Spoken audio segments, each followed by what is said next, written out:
Good morning. I want to thank everybody who joins us. My name is Ola Atamanova, and the Ukraine Media Center Ukrinform starts its operation today.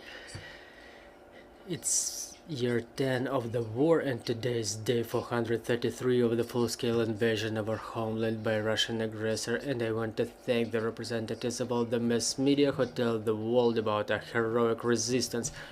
A brief schedule of events prepared by a team for today is as follows. At 12 o'clock we will be talking about strengthening security measures in Odessa, and joining us online will be Sergei Brachuk, head of the public council under the Odessa Regional Military Administration. And at 2 o'clock p.m. we will be talking about the rocket attack on Uman and the consequences of this tragedy. Joining us online will be Igor Taburets, the military governor of Cherkasy region. And right now we will be talking about the defense of the sky. Joining us online is Yuriy, Ignat, spokesperson of the Air Force Command of the Armed Forces of Ukraine. Good morning, Mr. Yuriy. Good morning. Mr. Yuriy, we see that unfortunately rocket attacks are back. The Russian terrorists continue to incessantly bombard us. So talking about the latest bombardment, what is the dynamics? Have they changed their strategy? What do they use to attack us, and from which directions?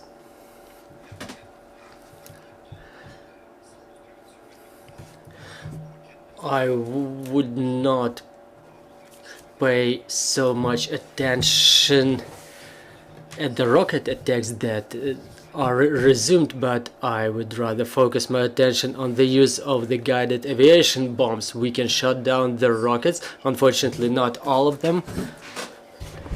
Unfortunately, there are terrible consequences of terrible missile strikes in Pavlograd and Uman. It's difficult to see that footage. Innocent people have died. Well, Russia, but it's the usual business for Russia. At the same time, 15 missiles were shot down by the air defense out of 18, and now the enemy has resumed their attacks according to the tasks they set for themselves. Their tasks are clear. They try to destroy what they need to destroy the most, the Western material. They want to damage the equipment and weapons which are being provided by our partners for our offensive. And obviously their priority will always be the facilities of critical infrastructure, the fuel bases, because the life of all the country and the troops depend on it. But no matter whether the enemy will continue using the missiles for targeting us, still the use of the guided aviation bombs along the state border and along the forward edge of the battle area is going on a daily basis. About 20 to 200 guided aviation bombs are used in the forward edge of the battle area. Those bombs can fly about 70 kilometers, and they may target the facilities of critical infrastructure, kindergartens, residential areas, and educational institutions and medical institutions. Well, we cannot counter this type of ammunition. It's irrational, and in our air defense is inefficient against the bombs themselves, but we should rather try to down the Su-34, the carriers of those aviation bombs, the tactical aviation fixed-wing aircraft which operate in Kharkiv, Chernihiv, Sumy region, and all the way to Odessa region, and all the regions which are located along the forward edge of the battle area. All those regions end up under attack of those aircraft. What is needed to fight them? Well, everybody knows the answer. We need a lone hand. We need a lone hand to reach the enemy on the distance further than we can do it now.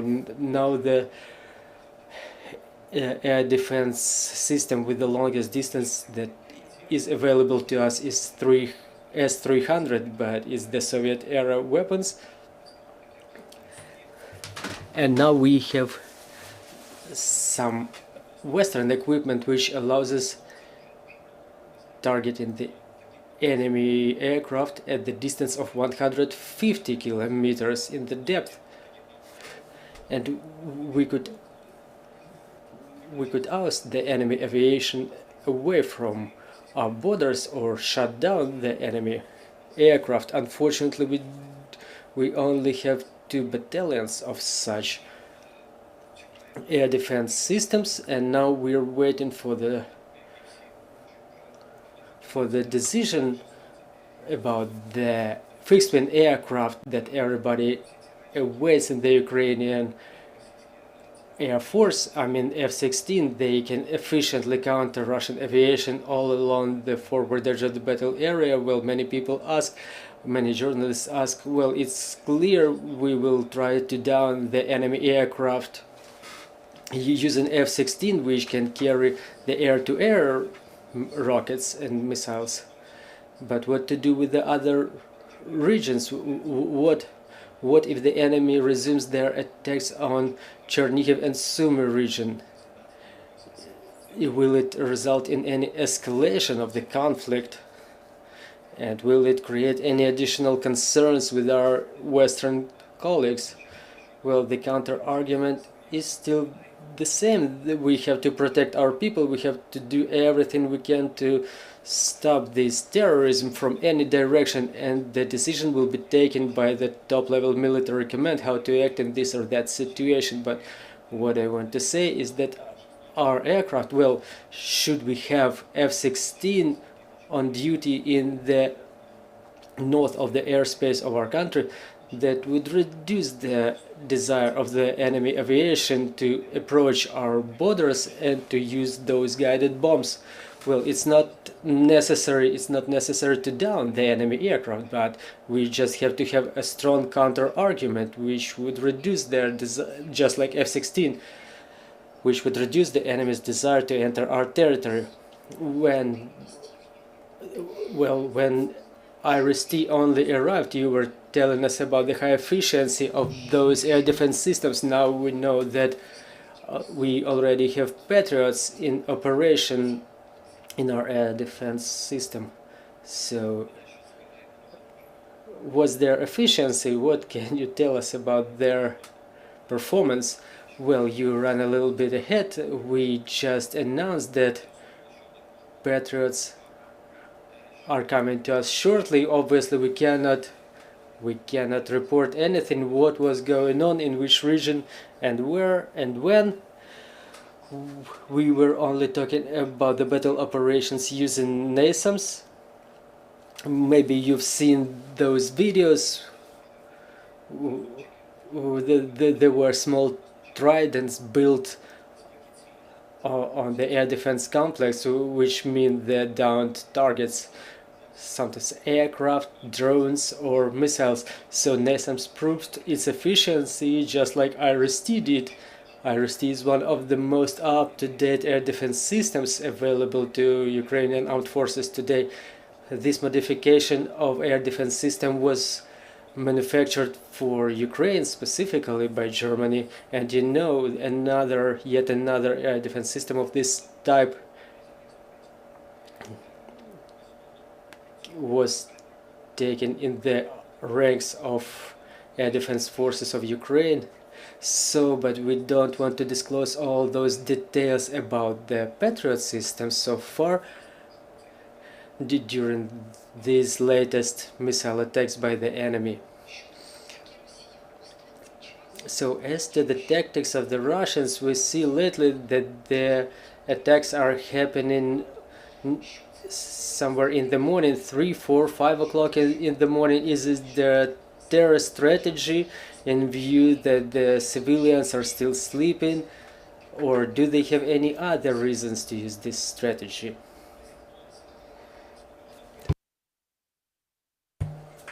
Well, we're facing the bloodthirsty aggressor who started the full-scale invasion with the early morning attacks at 4 o'clock in the morning on 24th of February. They launched the missiles, the aircraft against us, and now they use some new munitions such as guided bombs. That's an old type of ammunition, however they started using it just recently to what I have to say, everybody uses UAVs now, not only reconnaissance drones but also the loitering drones. You see, the enemy uses a lot of them against us. So talking about their tactics, whether it has changed or not, well, obviously they keep changing it. For example, in autumn or winter they were using their drones in the night, so they were using them in the night, so it's more difficult for us to down them, so they were using those drones to attack our critical infrastructure,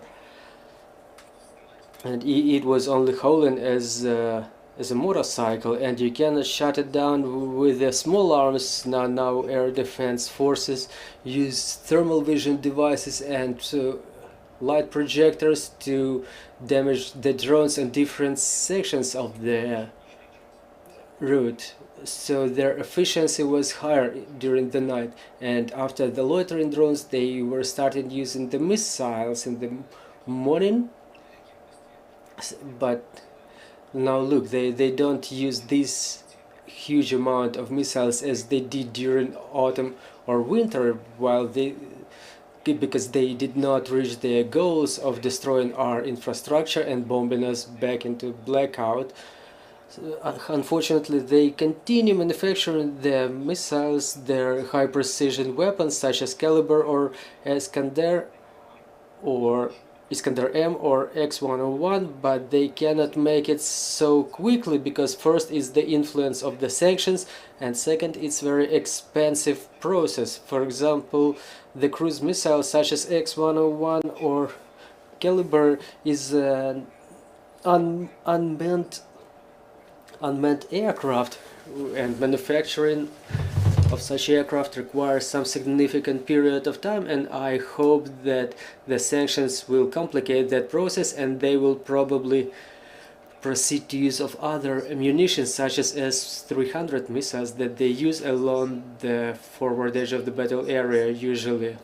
We have questions on the floor. Rakuta Anastasia, Ukrinform, can you tell us about the number of the enemy fixed-wing aircraft located in Crimea, and can you tell us anything about Sukhoi-57 aircraft that the use of which Russians announced but they have never used them? Well, I cannot give you the exact number of the aircraft in the Crimean Peninsula. I have to make a call to double check those numbers, but what I can say, they use all of the airfields which remained in our occupied Crimea. Well, you know, we had a Belbek airfield which is currently used by Russian aviation for both fixed-wing and rotor-wing aircraft. They cover the Black Sea troops from their air using those aircraft. They continue inflicting strikes from there using both guided aviation bombs and aviation missiles. And the second part of your question was how many aircraft were located there, and what about the Sukhoi-57 aircraft? Well, I've forgotten even about that aircraft. So yeah, they have this Sukhoi-57 that they were demonstrating in the exhibitions. Well, there was Sukhoi-75, like the figures were put in a different way. They say it's a sixth generation aircraft. One is with the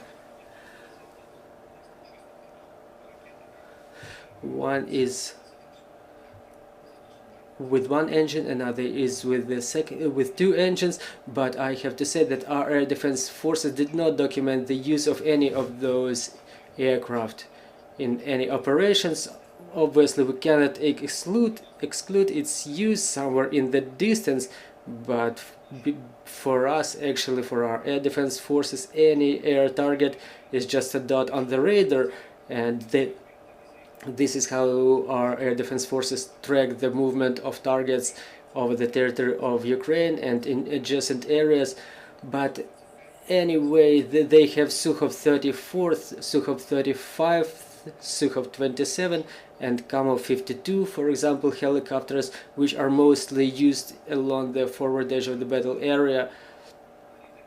So those are the aircraft which prevail over pretty strong Ukrainian aviation, so they have enough number even of those obsolete models. So, but talking about the aircraft you mentioned, well, they had this Armata tank, for example, that they demonstrated during the military parade, but now the world generally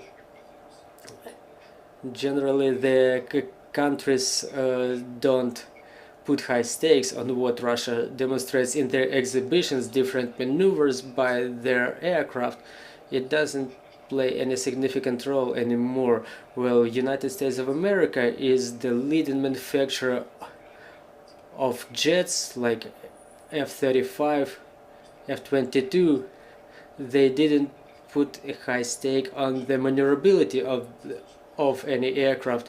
It's about who will be the first to destroy an enemy aircraft, if you can do it from a distance with proper reconnaissance, proper command, using satellite communication and so on. So this is who wins. Mr. Yuriy, do we have any news about the training of Ukrainian pilots? Well, the training of our pilots is going on in Ukraine, but what kind of training is it? Our pilots are being trained in English, and they're being trained on improvement of their skills in the sky, and usually it happens in battle conditions when